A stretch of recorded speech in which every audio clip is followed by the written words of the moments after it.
Nesta semana, o Sindipetro NF irá distribuir mais de 200 cestas básicas em comunidades em vulnerabilidade social e kits de higiene pessoal a moradores em situação de rua em Campos e Macaé. O sindicato está preocupado com o agravamento do quadro social, com a acentuação da pobreza e a desigualdade gerada pela Covid-19.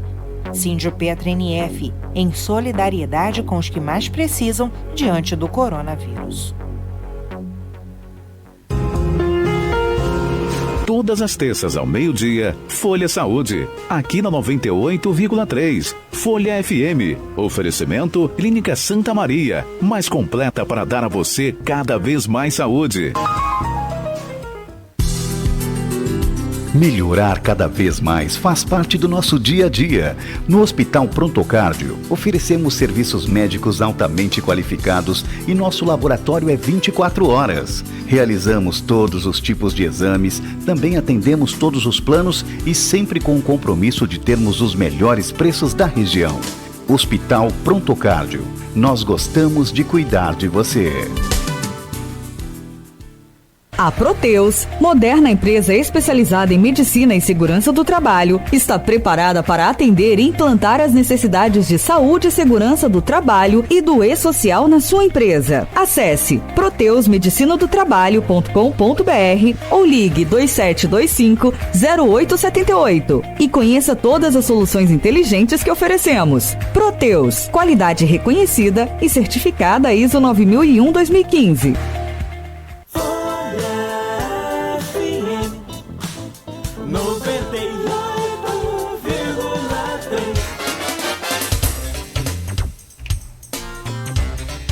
Já estamos de volta, você está ouvindo Folha no Ar, primeira edição, são 8h42 em Campos, hoje no programa com a presença do jornalista Arnaldo Neto, a gente recebe o tabelião Robson Maciel Júnior.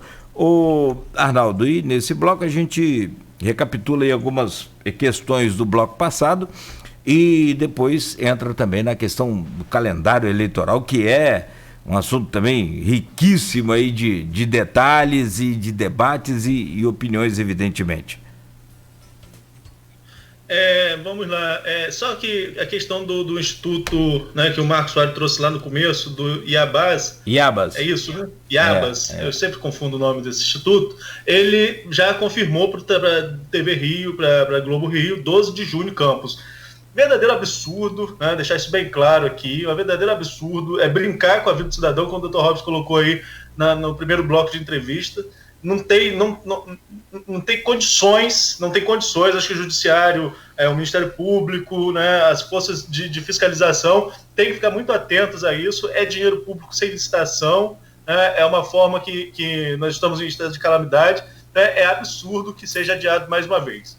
Só colocando isso para a gente esclarecer aqui a questão da data, foi adiado de novo, né, agora para 12 de junho. E aí? A cidade vai ter que decretar lockdown até 12 de junho? E a decisão judicial aqui da Justiça de Campos, que dava 10 dias para que colocasse em funcionamento, vai ser ignorada? Então tem muita coisa para a gente apurar no decorrer do dia. Só complementando, tem aqui também, Nogueira. Só complementando, Arnaldo, você me perdoe, desculpa. O gabinete de crise instalado em Campos para o combate ao coronavírus tem a presença do Ministério Público lá, que aliás tem atuado de forma brilhante, né? Então a gente naturalmente pode contar com isso, porque isso agora não é só uma questão política, isso é uma questão judicial, né? Para não falar que virou caso de polícia, que já é. Perdão. A gente falava sobre a questão das empresas que você colocou aí no bloco anterior, era José Pelúcio e a Facilite, a outra, só para... Muito bom. Obrigado. O Zé Vilto, amigo meu, que está me mandando aqui. Muito obrigado, Zé Vilto. Recebendo comentário aqui sobre a questão do RPA, Alexandre Buchaú, falando que essa questão dos RPAs é objeto dessa ação que foi noticiada por Edmundo. É uma ação popular que pede transparência e regularização, noticiado pelo Edmundo, que participou ontem com a gente aqui do Folha no Ar, Edmundo Siqueira. Acredito que foi a ação até movida pelo Buchaú, depois a gente pode entrar nesses detalhes nas próximas edições. Agradecer também ao Buchaú pela informação. E, enfim, se a gente for pegar aqui para esclarecer os pontos, a gente vai ficar o programa inteiro. Vamos conversar com o Robson aqui as questões que ficaram pendentes, Nogueira. Você leu aí a pergunta do Maurício Furel Batista com relação à questão dos royalties. Passa de novo a pergunta para o Robson, por favor. Com a ajuda aqui do nosso gerente de informática, o nosso querido Walter, ele mandou também aqui um print. A deputada Clarice Garotinho deu uma entrevista contradizendo o secretário Quintanilha, que não seria uma venda do futuro. O termo não é esse, que não aconteceu isso e, na verdade, ele pergunta qual a sua análise, doutor.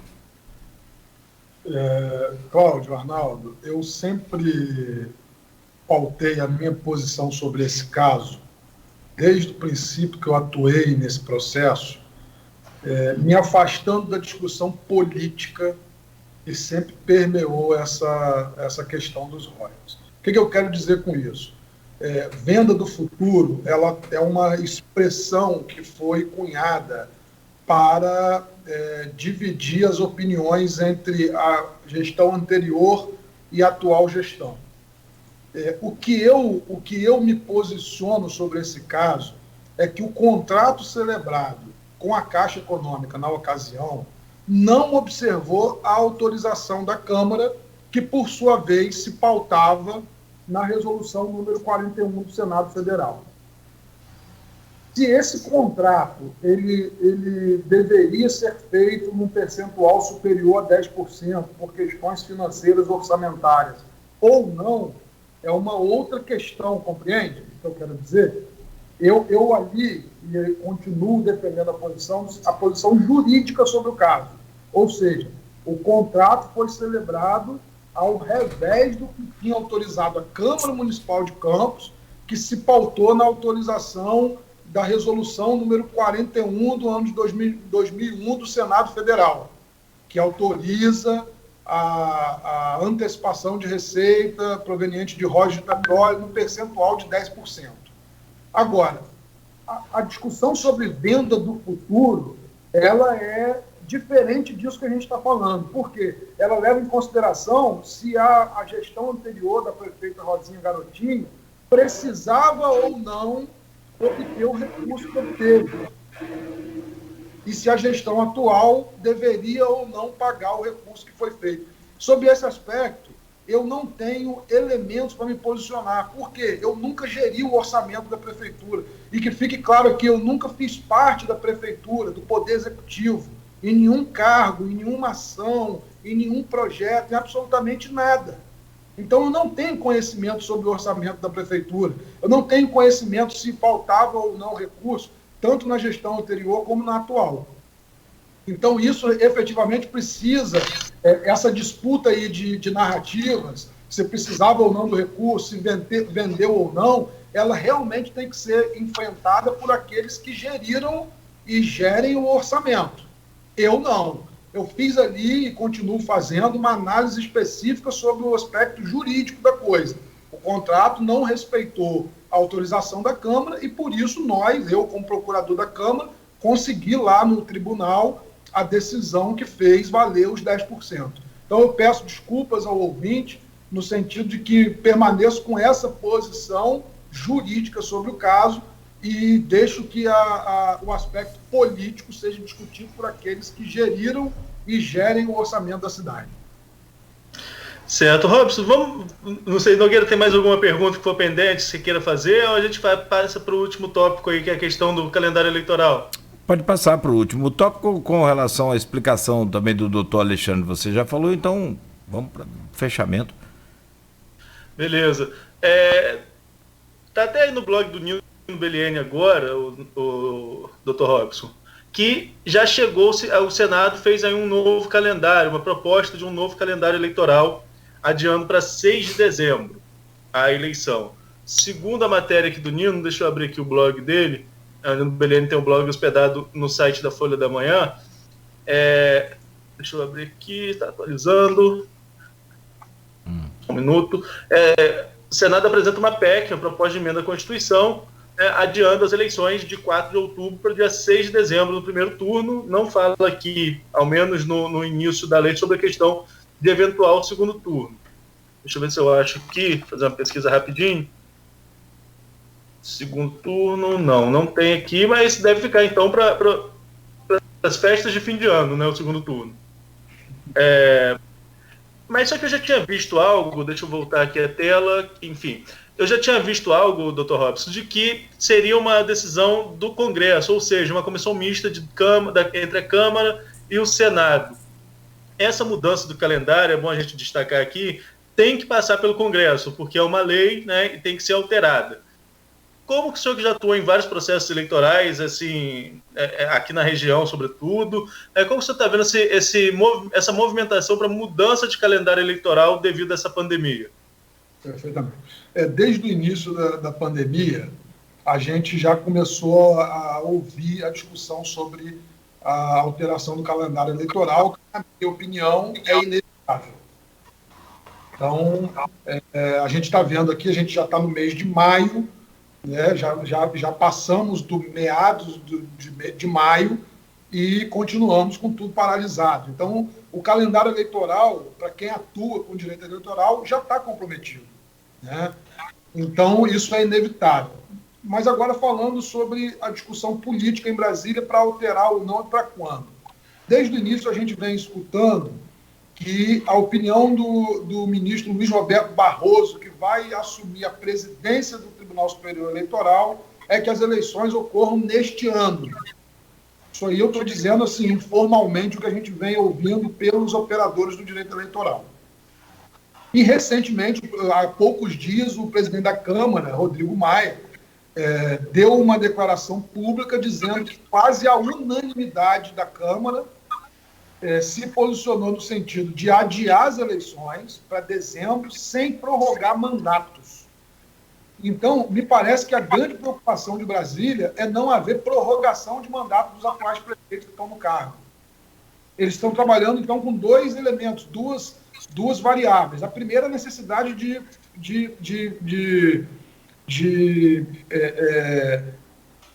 modificar o calendário eleitoral. E a segunda, de não prorrogar os mandatos dos atuais prefeitos. E me parece que a tese que vem vencendo em Brasília é de que as eleições ocorram em dezembro. E aí vamos passar para o aspecto prático da coisa. Ok, a Câmara pode sim apresentar proposta de emenda constitucional, ser votada e adiar para dezembro. Mas a gente não sabe como estaremos em dezembro. Então essa vai ser mais uma previsão.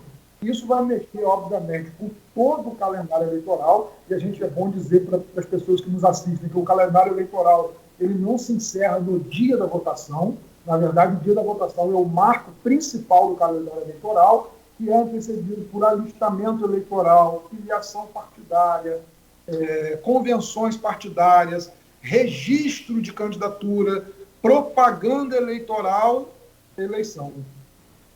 Então, todo esse ambiente que permeia o calendário eleitoral já está comprometido.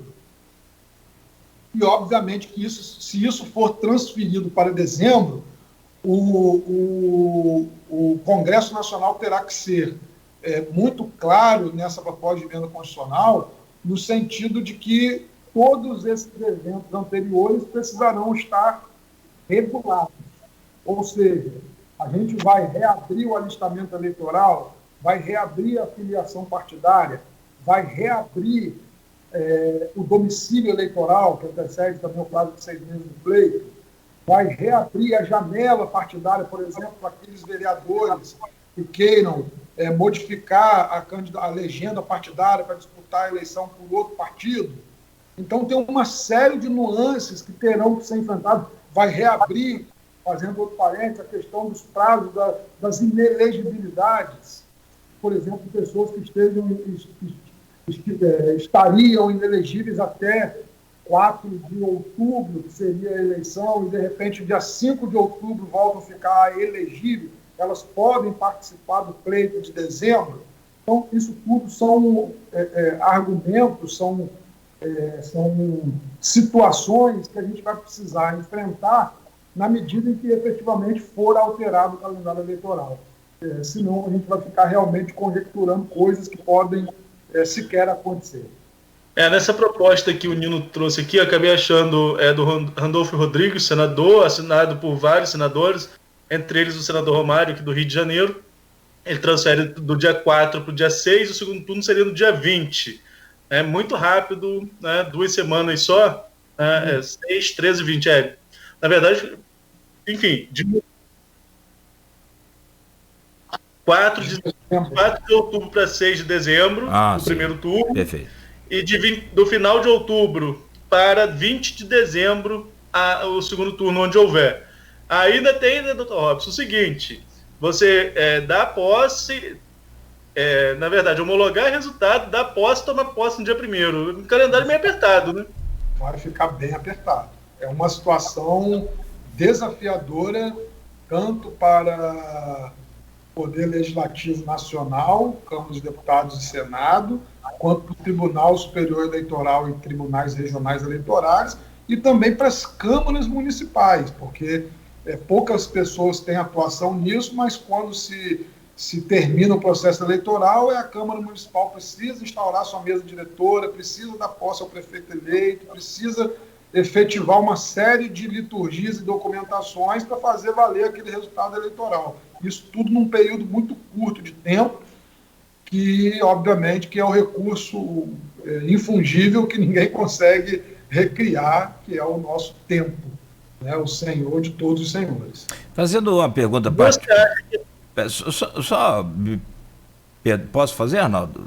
Está no gancho aí. Sim. Só para perguntar, assim, oficialmente, juridicamente, tecnicamente, o senhor respondeu. E pessoalmente, com a experiência que o senhor tem no campo jurídico, você acha viável isso acontecer, assim, jogando claramente, abrindo o jogo para a gente, como especialista que isso falando pessoalmente, é humanamente possível cumprir esse prazo? Porque tem umas coisas do Brasil que ficam assim, naquela ficção, já sabendo que não vai dar certo. É isso que eu gostaria de saber do senhor. Eu acho que não vai dar certo. A minha opinião pessoal é que isso não vai dar certo. Muito pouco tempo, vai ter muito problema. Na minha opinião, vai ter muito problema. Se essa for a tese vencedora, a gente vai enfrentar muito problema com o processo eleitoral em dezembro. E, Robson, com relação a essa questão de prazos, até mesmo para posse, você acha viável que o judiciário, os juízes de comarcas menores ou o chefe do judiciário municipal tome posse, seja responsável pelo executivo em algum período, até mesmo para essa parte de transição? Arnaldo, essa é uma situação que o Poder Legislativo Nacional deverá se tomar essa decisão, entendeu? Não é impossível que isso aconteça, porque, repito, vai ter que ser aprovada uma emenda constitucional e a emenda constitucional vai prever ali o que fazer. Se eventualmente for necessário, por exemplo, prorrogar mandato por emenda constitucional, é possível. A gente vive uma situação excepcional. Se eventualmente vier numa emenda constitucional uma regra para que o juiz, diretor de comarca assuma, é possível. Então, a gente trabalha hoje com um ambiente completamente excepcional decorrente da pandemia. E aí muita coisa pode acontecer. O que a gente consegue ter hoje como uma opinião firme é que transferir isso tudo para dezembro, no intuito de não prorrogar os mandatos, é a minha opinião como operador do direito, como conhecedor do direito eleitoral, como de fato eu alguma coisa conheço, estudo e conheço a área há alguns anos, é que isso não vai dar certo. Por que eu digo que não vai dar certo? A eleição, quando é em outubro, ou seja, 3 meses antes do início do eventual mandato, a gente já tem uma situação completamente complexa no Brasil quanto aos registros de candidatura. Um monte de candidato concorre com registro impugnado, vira o ano, a justiça não consegue julgar em todas as instâncias, aí o cara às vezes não toma posse, ou toma posse impugnado. Já é uma confusão grande no período de 3 meses, e essa sempre foi uma reclamação de todos os operadores do direito, para que antecipasse o prazo de registro de candidatura, ainda mais para dezembro. Então, como que a gente vai fazer o registro de candidatura em dezembro? Porque também não faz sentido prorrogar o prazo da eleição para dezembro e manter o prazo do registro de candidatura para agora. Por quê? Porque o registro de candidatura, ele necessariamente precisa ser antecedido pelas convenções partidárias. E a convenção partidária, ela, obviamente, o nome em si já traz para a gente a necessidade de reunião de pessoas. É justamente o que a Covid não permite. A gente não pode aglomerar pessoas. Como que vai fazer convenção partidária agora para escolher candidato? Como que vai prever que mantenha a convenção partidária para julho, se a gente não sabe o que vai acontecer amanhã? Se o hospital de campanha só vai ficar pronto em junho. Então, me parece que no dia de hoje, essa opção não é uma opção viável. Mas quem vai decidir isso é o Poder Legislativo Nacional, e se ele decidir, a gente vai ter que cumprir, infelizmente. Tá certo. Tinha muito assunto para a gente conversar ainda, mas infelizmente, como você disse, né, nosso tempo está esgotado, né, não tem como a gente prorrogar mais. Só umazinha? Eu queria agradecer e deixar aí o Cláudio para... Só puxar uma sardinha para minha terra aqui, Arnaldo. Eu sou de Italva, se me permite. Você sabe que Italva teve o afastamento da prefeita, Margarete do Joelso, assumiu, né, o novo prefeito, agora me falha o nome aqui também. Enfim, tinha uma eleição marcada agora para maio, para agora esse mês de maio, uma suplementar, né? Aí prorrogou para 21 de junho, já foi prorrogado também, né? Já foi prorrogado, e quer dizer, naturalmente, provavelmente essa eleição não vai acontecer. Em virtude de não acontecer, como é que cada caso é um caso, né? 5.570 municípios, cada um tem a sua peculiaridade.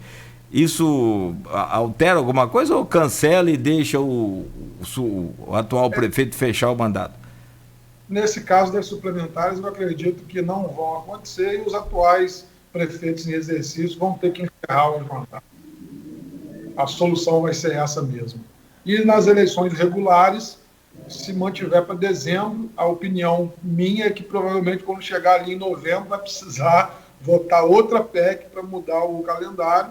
Tomara que não, enfim, a gente não sabe o que vai acontecer, mas a única certeza que temos é que não dá para fazer previsão sobre o futuro nesse momento atual, principalmente naquelas questões que dependem de tempo.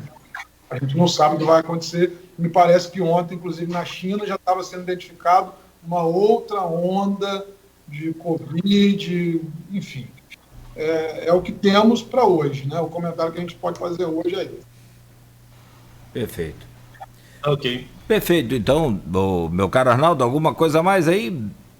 Só agradecer ao Robson pela disponibilidade, né, e em breve a gente marca mais um bate-papo, porque a conversa flui bastante, né? A gente entra em vários assuntos quando a gente está conversando com o Robson.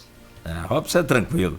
Doutor Robson Tabelião, muito obrigado mais uma vez pela presença do senhor, um grande abraço, bom dia, e vamos torcer para que naturalmente tudo se desenvolva aí da melhor maneira possível, apesar da realidade ser muito complicada, mas não custa a gente ter fé e acreditar que a coisa vai acontecer. Muito obrigado mais uma vez. Eu que agradeço o convite, sempre um prazer imenso estar junto com vocês, é uma conversa sempre muito agradável, prazer ter a oportunidade de discutir temas tão importantes para a cidade de Campos, para a região norte fluminense, e quando convidarem, sempre vai ser uma honra comparecer aqui. Um abraço forte a todos e um excelente dia. Muito obrigado. Arnaldo, ficamos por aqui, 9h03. Naturalmente você vai, né, seguir aí com o seu dia de trabalho, cobertura aí para ser feita, polêmica na mudança aí da data, da inauguração do Hospital de Campanha de Campos e tantos outros assuntos. Naturalmente que você vai estar desenvolvendo aí no seu dia de hoje. A gente acompanha daqui da Folha FM também todas as novidades e tudo que você postar lá. Tá certo, então. E a equipe já está apurando, inclusive, né? A equipe da Folha está apurando essas informações. E daqui a pouco também a gente anuncia a nossa entrevista de amanhã. Tem que confirmar com a Francimara se ela vai ter disponibilidade ou marcar uma outra entrevista, um outro tema para a gente estar discutindo amanhã. Obrigado, Nogueira. Obrigado, Robson, mais uma vez. E até amanhã, se Deus quiser. Eu que agradeço a você e ao Robson mais uma vez. 9h44, melhor. Bom dia para você ligado aqui na gente, muito obrigado por acompanhar o Folha no Ar, primeira edição, que fica por aqui, volta amanhã às 7 da manhã, mas você não desligue o seu rádio, continue ligado aqui na Melhor, ligado na Folha FM, vem aí muita música bonita e novas informações ao longo da nossa programação.